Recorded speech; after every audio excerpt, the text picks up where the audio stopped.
vamos a ir al libro de Isaías. Vamos a estar compartiendo unos cuantos versículos de ahí, partiendo con los 3 primeros.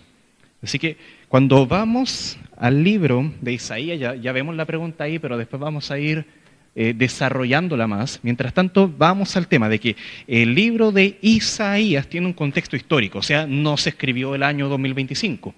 Se escribió hace mucho tiempo atrás, algo así como 700 años antes de Cristo. Entonces es importante que entendamos un poquito lo que estaba pasando acá. Si el libro de Isaías lo dividiéramos en 2 partes, no sería de mitad y mitad.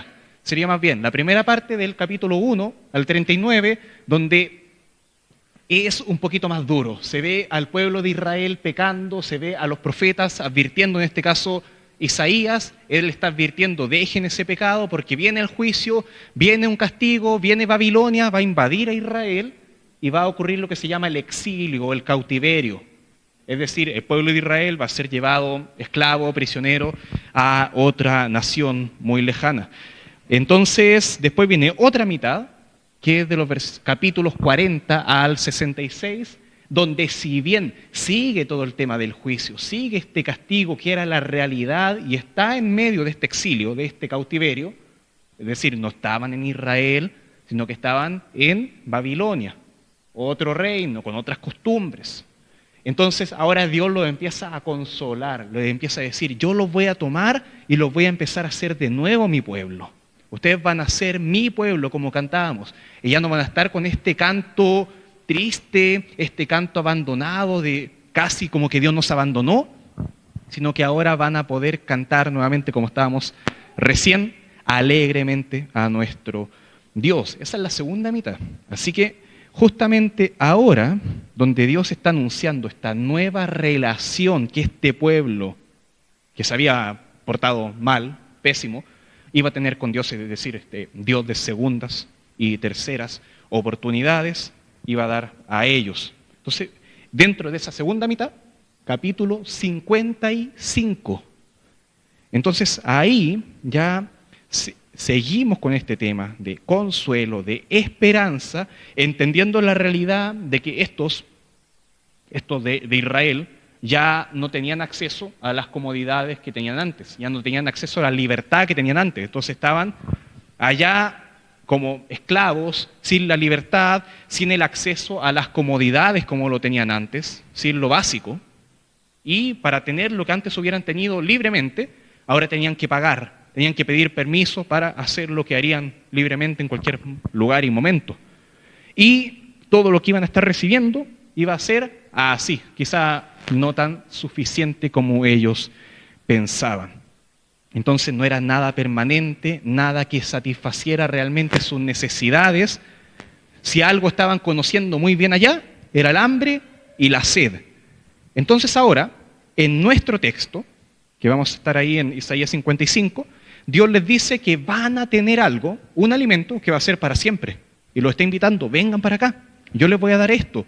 ¿Y cuánto tienen que pagar? Nada. ¿Y qué les voy a dar? Verdadera satisfacción, satisfacción garantizada, como dirían ahí algunos.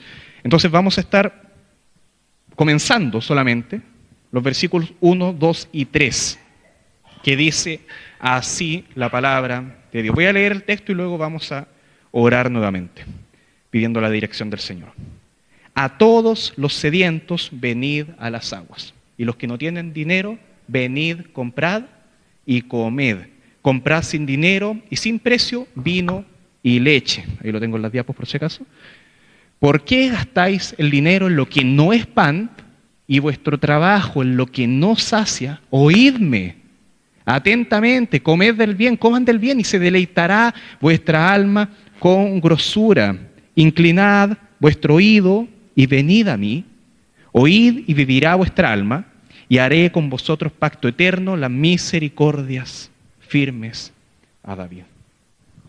Padre, nuevamente queremos en este momento pedirte la dirección de tu Santo Espíritu, que seas tú, Señor, hablando a través de mí, en tu gracia y en tu misericordia, permitiendo que tu palabra llegue a los corazones de aquellos que en este momento estamos escuchando tu palabra, Señor. Úsame para tu gloria, Señor. Y que cada uno de los que está acá esté atento al 100% con todos sus sentidos, buscando ir a ti, Señor, conocerte más, llenarse de ti. En el nombre de Jesús. Amén. Entonces, lo primero que tenemos que hacer acá es entender esto desde un punto de vista simple, terrenal, literal. Cuando Dios habla así como en el versículo 1, y que suena como muy fácil de entender, o sea, si tienes sed, anda a tomar agua. Allá hay un bidón y toma agua. Es fácil de entender. Si tienes hambre, bueno, vamos, compartamos algo, compramos un quequito, hacemos algo y listo. Entonces, acá uno dice, quizás puede que haya algo más que tengo que profundizar. Cuando Dios habla así, tenemos que tener la sospecha de que Dios está hablando de algo más profundo. No es esto, el versículo 1 y 2, no es la declaración del ministro de Economía que está diciendo ahora ya no tienen que gastar dinero, no, es Dios hablando y Dios me está diciendo algo más simplemente que el vino, que la leche. Recordando que en ese contexto el tomar agua no era algo tan común como lo podemos hacer ahora, podríamos ir a tomar de la llave, o más aún del bidón. Allá no se podía hacer eso. Para tomar agua era todo un trabajo de ir a un pozo, y lo que estaba más al acceso de llegar y comprar, para los adultos sería el vino, y para los niños sería la leche. O podrían ahí también el adulto tomar leche, pero cosas, la bebida, el jugo, todas esas cosas no estaban tan al acceso. Entonces está diciendo, quieren beber, quieren comer, lo tienen ahí. Pero primero entendámoslo literalmente. Están acá diciendo que esto, lo común acá sería trabajar la tierra para comer eso de una forma libre, que lo que antes recibían con su esfuerzo y se lo atribuían a ellos mismos, ahora lo reciban igualmente, pero atribuyendo todo a Dios. Tengo esta comida, la tengo acá, pero yo no la trabajé, yo no hice nada. Lo común sería trabajar la tierra y el ganado, y luego de haber preparado todo, me siento en la mesa y disfruto el fruto de mi esfuerzo. Pero acá es diferente, es gratis. ¿Qué hiciste? ¿Qué hiciste para comer eso? No, vengan, siéntense y coman. Eso les está diciendo. No tienes que ni siquiera poner la mesa, ya está puesta la mesa. Ni siquiera tienes que te pasen un vale para que vayas a comprar la comida. No, ni siquiera eso. Y ahora entonces uno podría preguntarse muchas cosas. Esto, ya supongamos años 700 antes de Cristo, de tener comida y esas libertades, que ellos tenían hambre en ese entonces y te están diciendo que anda y come y compra libremente, y el rey de Babilonia se escuchaba eso, iba a decir, ¿de qué estás hablando? Anda a trabajar. Entonces, ¿eso se iba a cumplir ahora o se iba a cumplir en muchos años más?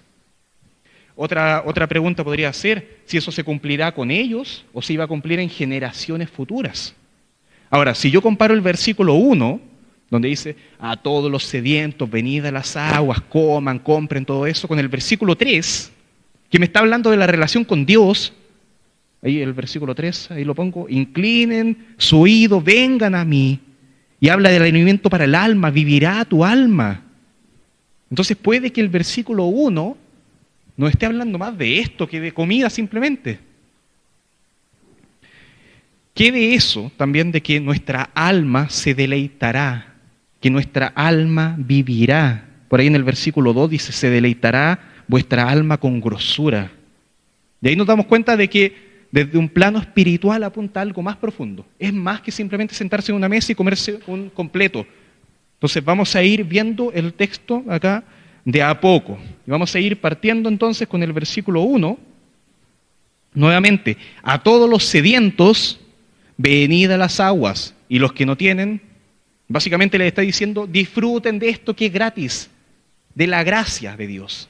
Cuando hablamos de la gracia de Dios, nos referimos a que Dios nos está dando algo que es gratis, que no lo trabajamos, no hicimos nada para merecerlo. Eso es gracia, gratis. Y lo único que se me queda decir, lo único que me queda a mí por decir es gracias. Entonces está la escena, todo preparado, la mesa puesta, el dueño de casa, el anfitrión diciendo, vengan, siéntense, pasen acá, como yo cuando los estoy llamando a ustedes así, vengan, pasen, no se sienten tan al fondo, siéntense más acá. Lo mismo. Entonces, eso es gracia, no es por obras. Si crees tú que la relación con Dios y esa reconciliación, el cielo, como lo quieras ver, te lo ganas por lo que tú haces. No, y no es por obras, es por gracia, como dice Romanos 11, versículo 6. Y si todo esto que Dios me está dando es por gracia, no es por obras. Es decir, yo no me gané esa entrada. De otra manera, la gracia ya no es gracia. Es decir, si yo pagué por estar ahí, ya no es gracia. Y si por obras, nuevamente lo mismo, ya no es gracia. De otra manera, la obra ya no es obra. Ahí está todo el trabalengua, pero básicamente está diciendo esto. Lo que Dios te está ofreciendo para ti es gratis. Y Dios te está diciendo, vengan, óiganme, escuchen, quédense conmigo. Eso es lo que nos dice la palabra, Isaías en el Antiguo Testamento, Pablo en Romanos en el Nuevo Testamento, toda la Biblia. La idea entonces es que lo que satisface realmente nuestras vidas no puede venir de nosotros mismos. Es decir, yo no me produzco mi propio alimento.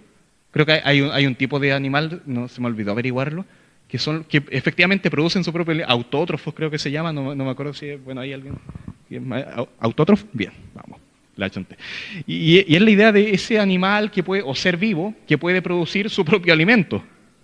Y es la idea de alguien acá, que ahora imagínate, estás en tu casa, no tienes nada, tu bolsillo está vacío, tu billetera está vacía, tu cuenta está vacía, tus tarjetas de crédito están todas reventadas, nadie te presta plata para nada y tu refrigerador está vacío y te suena la guatita.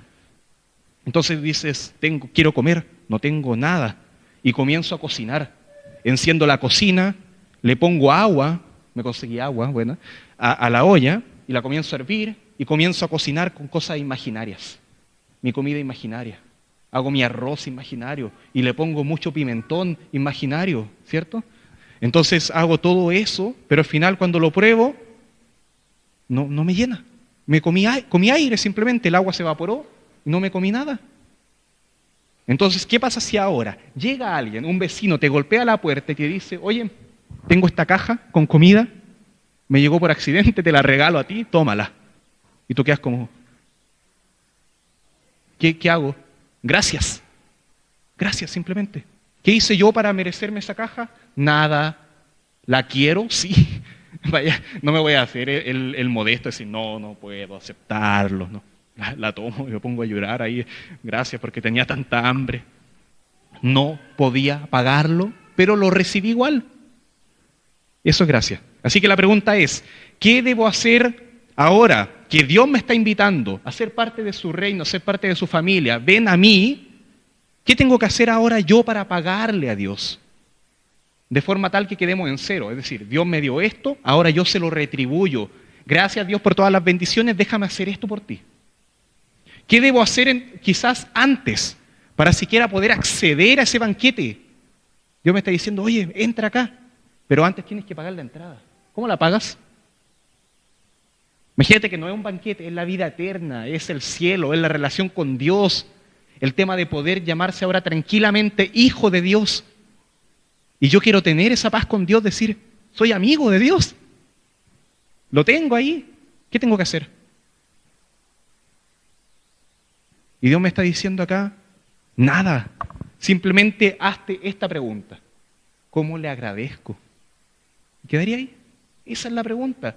No qué tengo que hacer para que quedemos en cero, no qué tengo que hacer para acceder a ti. ¿Cómo te doy gracias por tu gracia? Y así sucede con toda nuestra vida. Queremos fortalecer nuestra vida espiritual en base a lo que tenemos nosotros, y eso es imposible. Tiene que venir de afuera. Si quiero estar yo más cerca de Dios, es Dios el que me tiene que estar invitando ahí.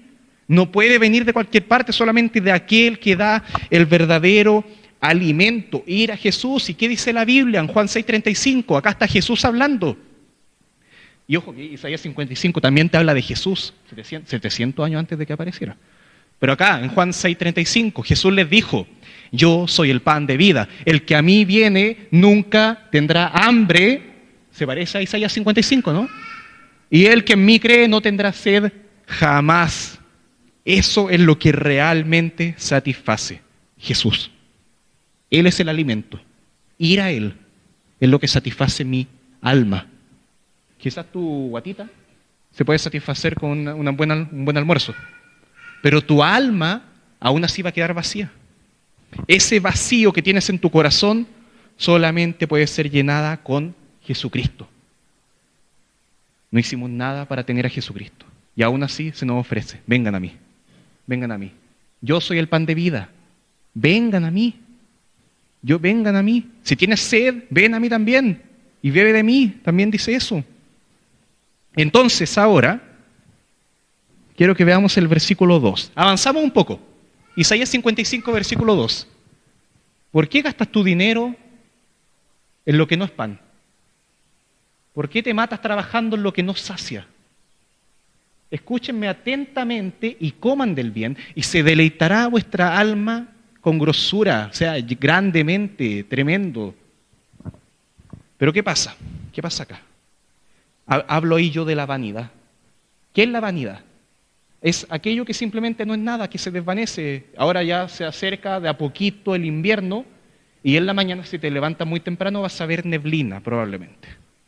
Entonces esa neblina tú la quieres tocar y la vas a atrapar para meterla en una bolsa. Imposible, no puedes hacer eso, se te escapa, es nada. Por más que la quieras tomar, quieras tantearla, mira la neblina que atrapé en la mañana, nada. Y no sirve para nada, no tiene efecto, no satisface. Si te comes esa neblina, no te llena la guatita, nada. Pero da la impresión y te engaña pensando que es algo. Y te nubla la vista, de hecho, no te deja ver el camino. Si te esfuerzas por esto, podrás tener verdadera satisfacción, te dice la neblina.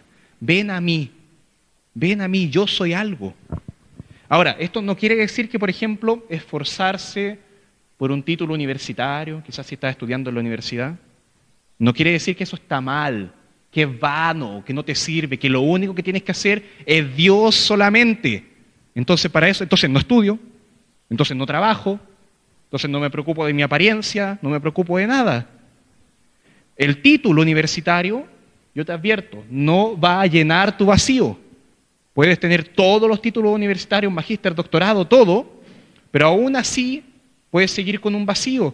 Puedes tener un novio quizás que dices, no, cuando yo tenga novio voy a sentirme bien, novia, cuando yo me case, no, cuando yo tenga un hijo y sigo en el vacío, no, cuando yo tenga 2 hijos, no, cuando yo cambie de trabajo y sigo vacío, y así, y podríamos seguir hasta que me jubile, al final termino diciendo, cuando me muera voy a ser feliz.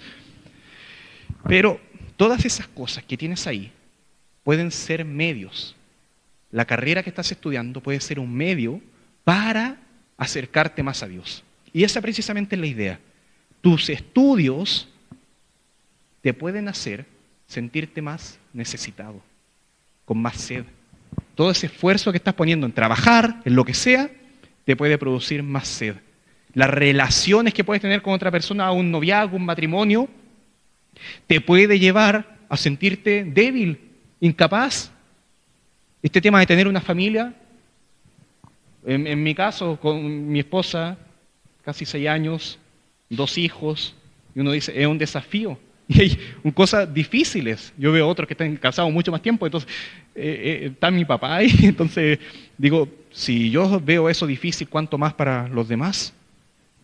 Entonces tenemos que vivir todas estas cosas conscientes de que todo esto te va a producir desgaste.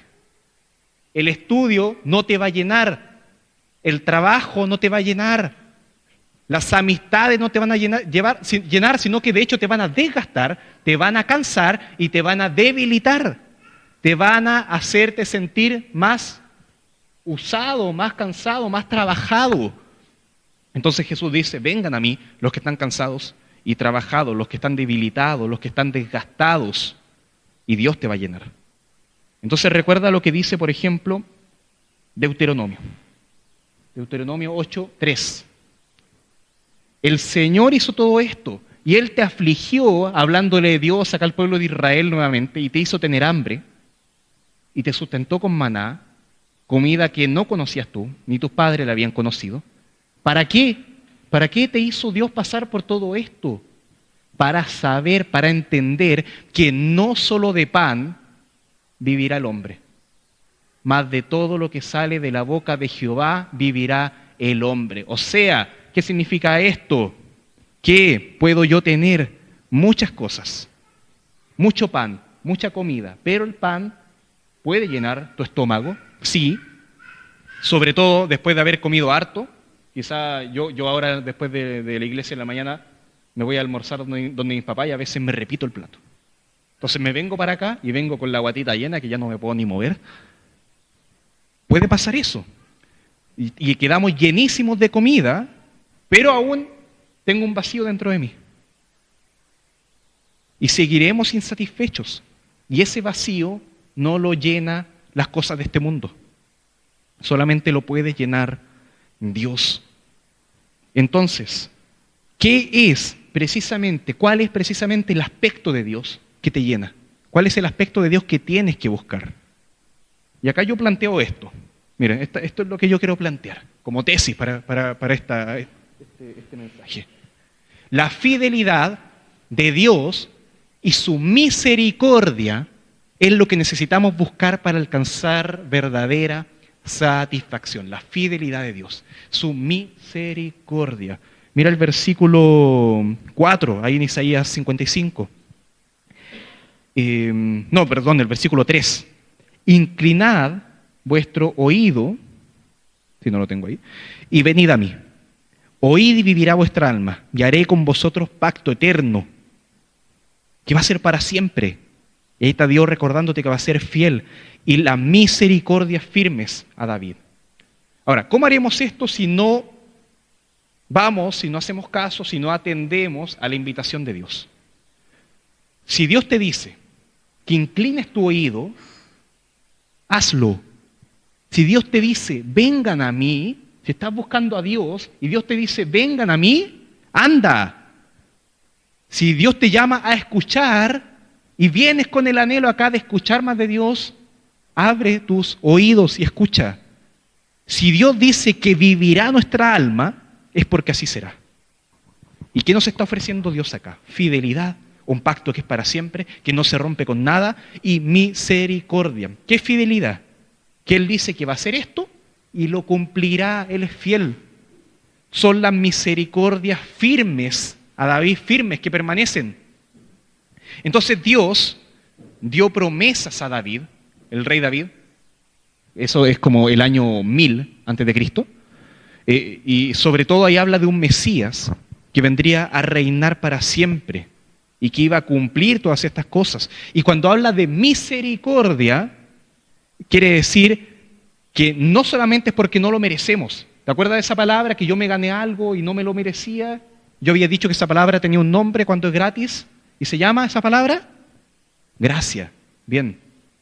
Ahora, cuando hablamos de misericordia, es que además de no haber hecho nada para ganármelo, yo contribuí para tener precisamente lo contrario, para tener condenación, para sufrir las consecuencias de lo malo que había hecho. Pero al contemplar ahora esta promesa de lo que se le prometió a David, se cumplirá la satisfacción que estamos buscando. Entonces Dios te está diciendo, a pesar de que eres un pecador, a pesar de que no hiciste nada para merecer esto, yo te lo ofrezco. Pero Dios, ¿no ves que soy un pecador, que no me merezco todo esto? Y aún así Dios te lo está ofreciendo. Y es ahí cuando nos vamos dando cuenta de esto, de que la promesa del Evangelio es el elemento central. ¿Qué dice acá? La promesa del Evangelio, en el versículo 4. He aquí que yo lo di por testigo a los pueblos, por jefe y por maestro a las naciones. Entonces acá de a poco, los judíos que iban escuchando esto, iban recibiendo el mensaje del Evangelio.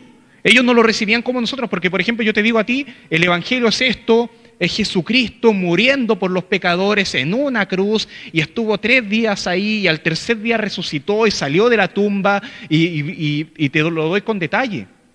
En aquel entonces, 700 años antes de Jesucristo, no. Ellos no lo entendían así y lo iban viendo de a poquito. Entonces, cuando acá está hablando Dios de que va a dar a alguien por jefe, por maestro a las naciones, es que de a poco se va entendiendo que hay una esperanza acá. Que hay una esperanza acá. Y en este punto, ellos ya entendían que llegaría esta promesa, que llegaría un libertador, que llegaría esta esperanza para siempre. Y por mucho tiempo ellos pensaron que este Mesías los iba a llevar ¿a qué? A ser libres de Babilonia.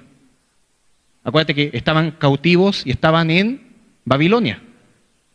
Pero no era así. Y pasó Babilonia y no llegó, y después llegó Persia. ¿Y qué pasó con los medo-persas?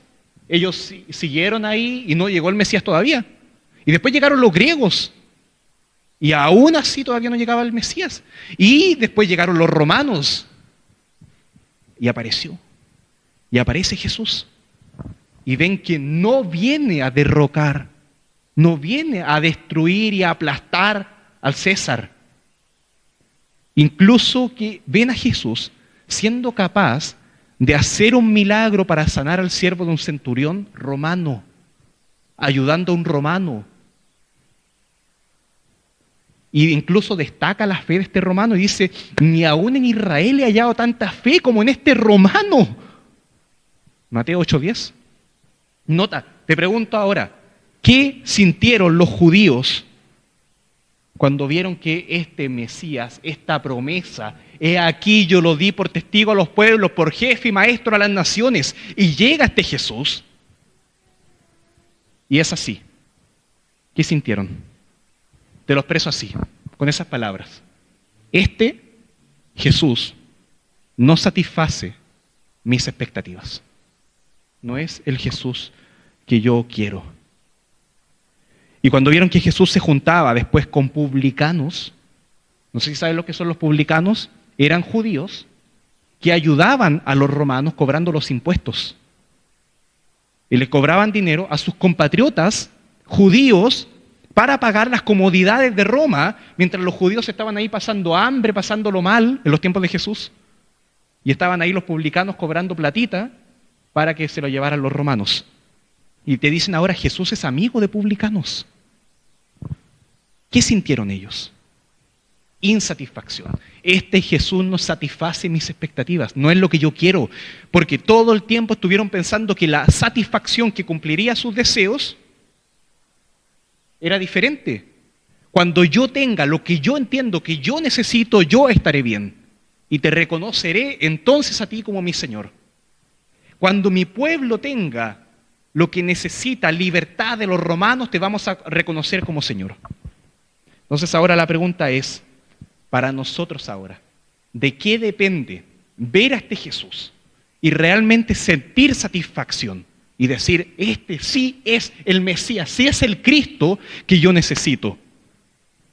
Mi satisfacción depende de lo que tengo y de lo que yo puedo llegar a ser. Y podría pensar en que mi satisfacción depende de tener libertad, ser libre, ya no ser un esclavo. Tener seguridad, sentirme bien con lo que tengo, con mi apariencia. Voy al gimnasio, me cuido, hago dieta, mira mi cuerpo, ahora me siento bien.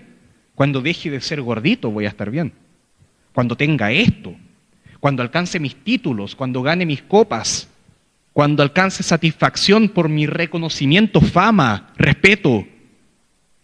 Pero Dios nos dice acá, no se gloríen en ustedes mismos. Gloríense en mí. ¿Qué significa esto? Que aprendamos a hallar satisfacción, llenura, en quién es Dios, en sus palabras. Entonces, ¿cuál podría haber sido el principal problema de estas personas que ahí en el año 700 a.C., cuando Isaías escribe todo esto, y ellos no lo entendieron, o en el año de los tiempos de Jesús, cuando estaba Jesús ahí y vieron a Jesús y no lo recibieron, no lo aceptaron como Señor? Yo lo quiero explicar con esta palabra. Meditación. El problema estaba en la meditación. Y no me refiero yo a meditar como un budista. Hablamos de meditación y pensamos generalmente en algo así. No, tampoco me refiero a esa meditación estoica de poder tener control sobre nuestra mente, poder alcanzar a llegar a ser la mejor versión de uno mismo, expertos en dominio propio, expertos en la ducha fría, y hago todo esto y me despierto en la mañana y lo primero que hago es la cama hago todo eso bien, pero sin Dios. Tú puedes, tú solo, hacer todo tú. No, yo me refiero acá a que Dios es la fuente verdadera de satisfacción. Dios es el pan, Dios es el agua que necesitamos, Dios es lo que necesitamos ahora. No que controles simplemente tus emociones, no que alcances esa paz interior por medio de tus propios medios. Si no tenemos paz en nosotros, no es porque está escondida y la tenemos que buscar y hacer un viaje de autoexploración y tenemos que quitar todo para que podamos hallarnos a nosotros mismos. O sea, eso te puede ayudar de alguna forma. Pero el problema de esa filosofía es que ve toda esa satisfacción sin la verdadera fuente, sin Dios. Entonces, ¿qué pasa? Se alimenta tu estómago, se alimenta tu ego, se alimenta tu cerebro, se alimenta tu autoestima, pero no tu espíritu, no tu relación con Dios. Entonces, ¿qué pasa? Puedes tenerlo todo, el autocontrol, todo súper bien, y aún así tener un vacío. Eso es lo que pasa. Entonces, volvamos al caso que les mencionaba, el problema de los judíos. Ellos leían la palabra, pero el problema estaba en que no meditaban en ella. Entonces, ahora, ¿a qué me refiero con meditación? Esto es mucho más sencillo de lo que podemos pensar. Reflexión constante en la palabra de Dios. Literalmente cuando comemos chicle, entonces le das una mascada y lo vuelves a masticar adentro, y lo vuelves a masticar adentro, y lo vuelves y puedo seguir así. Es como, me comí este versículo, te comiste esta predicación, entonces me la llevo y la vuelvo a masticar, y la vuelvo a masticar. Y no estoy escarbando en nosotros mismos para hallar algo mágico que nos haga felices. No, esto no se trata de fórmulas mágicas, sino que realmente introducir lo suficientemente profundo la palabra de Dios en nuestras vidas. Nuevamente, la mejor interpretación que yo veo de meditación es este tema de masticar mucho y que te comas este texto y te lo lleves. Y en cada masticada que le das adentro de tu boca, es como que el versículo se hace más digerible. Y comienza a poder hacer su efecto. Lo leo una vez, lo entiendo, fantástico. Lo vuelvo a leer y resulta que el texto me confronta, me está hablando a mí.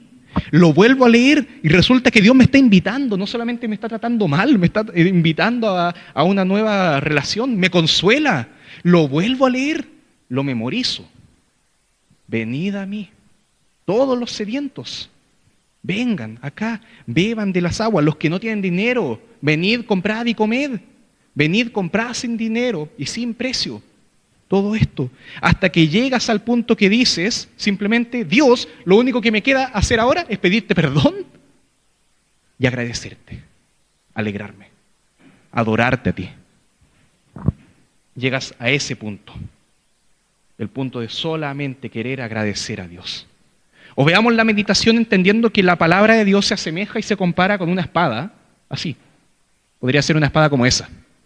Hebreos 4:12, si bien no está ahí escrito, dice así: porque la palabra de Dios es viva y eficaz y más cortante que toda espada de dos filos como esa, quizás sea un poquito chiquitita, pero aún así te puede llegar a hacer daño, y penetra hasta partir el alma y el espíritu, las coyunturas, o sea, lo más profundo, los tuétanos, lo más profundo, y discierne los pensamientos y las intenciones del corazón.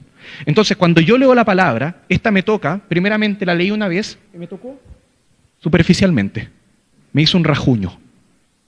Entonces, cuando yo leí este texto, Isaías 55, bien, y me quedé pensando en él.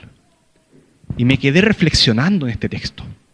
Resulta que la palabra, este texto, se transforma en esa espada y se comienza a meter, a incrustar un poquito más adentro. De a poco, ya lo entendí.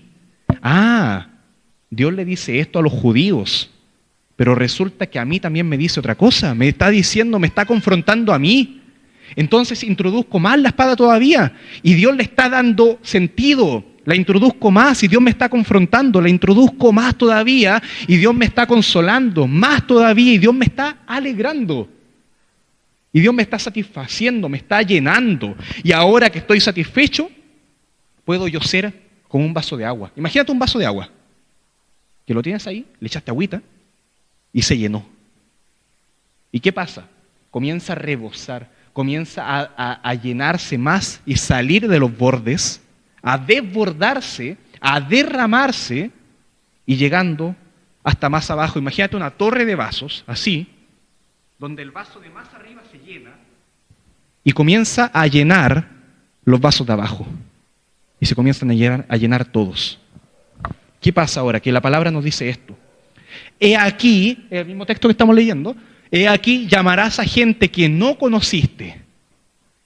Y esto sí que los judíos no lo habían entendido. Y gente que no te conocieron correrán a ti por causa de Jehová tu Dios y del Santo de Israel que te ha honrado. ¿Qué pasó? Que no entendieron esto. Ellos se centraron en ellos mismos. Es Dios bendiciéndome a mí. Es Dios bendiciendo a lo más a mi pueblo, Israel. Pero acá está diciendo más todavía a todo el mundo. ¿Por qué no entendieron esto? ¿Por qué se centraron tanto en ellos mismos solamente? Porque no fueron más allá, no aprendieron a meditar en la palabra. Y nos puede pasar lo mismo. Leemos el texto, lo entendemos, lo memorizamos y listo. Pero no caló, no penetró. Entonces tenemos que entender la palabra así, mira. Buscad, versículos 6 y 7. Buscad a Jehová mientras pueda ser hallado. Llamadle en tanto que está cercano. Deje el impío su camino y el hombre inicuo, ¿qué cosa? Sus pensamientos, y vuélvase a Jehová. ¿Dónde están tus pensamientos? El cual tendrá de él misericordia, y al Dios nuestro, el cual será amplio en perdonar. ¿Dónde están tus deseos? Lo que anhelas. ¿Qué es lo que más deseas? ¿Qué es lo que amas? ¿Con qué fantaseas? El pastor Nicolás Tranchini, en los devocionales de la semana, que le enviamos por el grupo de WhatsApp, hablaba de eso y preguntaba, todos estamos todo el tiempo fantaseando con cosas, pensando en cosas. Es decir, te vas a comprar el celular que tanto anhelas y ¿qué pasa? O sea, ¿cuándo lo comienzas a disfrutar? Antes siquiera de que lo compres, porque comienzas a fantasear con eso y cómo va a ser cuando lo tenga, mi celular va a ser más rápido, voy a tener una mejor cámara, comienza como a disfrutarlo y ni siquiera lo tienes. Entonces acá Dios nos está invitando a disfrutar la relación que podemos tener después con Dios, la que estamos teniendo ahora, y agradecer a Dios por eso. Te pregunto, ¿fantaseas con llegar a esa plenitud en la cual Dios te llene por completo? ¿O fantaseamos con cositas del mundo? Con neblina. Anhelo tanto esa neblina en mi vida. Anhelo tanto esas cosas que no te pueden llenar o que te pueden llenar el estómago, pero luego tu alma queda vacía. ¿Dónde está tu corazón? ¿Dónde están tus pensamientos, tus deseos? Y ahí está, cuando este texto que está acá, yo lo saco simplemente de este libro y lo introduzco acá. Y digo, Señor, quiero que esto que aprendí acá me llegue hasta lo más profundo de mi corazón. Señor, haz esto. Así que ahora, ya yendo al final, vamos a plantear algunas preguntas, así que las voy a dejar acá en reflexión. Miren ahí, me conseguí a mí mismo ahí tocando la trompeta. El que entiende, entiende. Entonces, primera pregunta, cuando te sientes vacío o insatisfecho, ¿a qué recurres primero? Ahí nos van a guiar los hermanos en las preguntas. ¿Y cómo puedes ejercitar la meditación en la palabra? No como un budista, bueno, no, para que realmente transforme tu vida. Así que antes de que nos dividamos siquiera, vamos a orar. Gracias, Padre, gracias, Señor, por lo bueno que eres y porque en este momento nos has permitido abrir tu palabra, buscar entenderla, aplicarla a nuestra vida, Señor. Pero te rogamos, Señor, en este momento que llegue a lo más profundo de nuestro ser. Te rogamos, Señor, que penetre, que haga su efecto, Señor, que no vuelva vacía, Señor. Te rogamos, Señor, que tu palabra transforme nuestros pensamientos, nuestros deseos, que lo que hemos aprendido acá lo sigamos reflexionando. Busquemos en nuestra casa este texto, lo volvamos a leer, lo volvamos a incluso memorizar, Señor, a que tu palabra se quede y sea parte de nosotros. Que meditemos en ella y que aprendamos a meditar en la palabra, Señor, de día y de noche, y que nuestra alma se deleite con grosura en ello. Te damos gracias, Señor, en esto. Lo rogamos todo en nombre de Jesucristo. Amén.